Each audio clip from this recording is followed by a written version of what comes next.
Today marks 2 full weeks since AEW owner and CEO Tony Khan publicly announced that CM Punk had been fired by the company with cause due to a backstage incident involving Punk and Jack Perry during All In at London's Wembley Stadium 1 week earlier.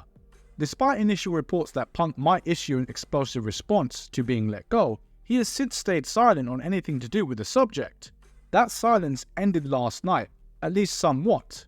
Punk returned to his occasional gig of doing colour commentary for Caged Fury Fighting Championships on Friday evening, and he and broadcast partner John Morgan made several clear references to the incident at All In.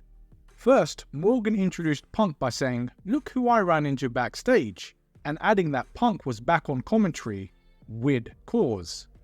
Later in the broadcast, Punk suggested the commentary team do a post-fight show, to which he was asked by another colleague if he had time on his hands, and Punk responded, "Yeah, I got some time on my hands for the next 2 months." At one point, Morgan also playfully mentioned that he and Punk had some things to discuss, and Punk replied with, "What do you want to talk about?" in an equally playful manner. Nothing is known publicly about whether or not Punk has a non-compete clause with AEW following his firing that would prevent him from working for WWE or any other wrestling company for a certain period of time. That said, Punk's comment about having 2 months on his hands has unsurprisingly already led to rampant fan speculation that after that time, he will be free to return to wrestling.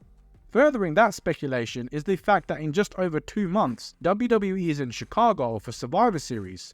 Although knowing Punk's penchant for messing with the internet, he may well just be trolling fans on purpose.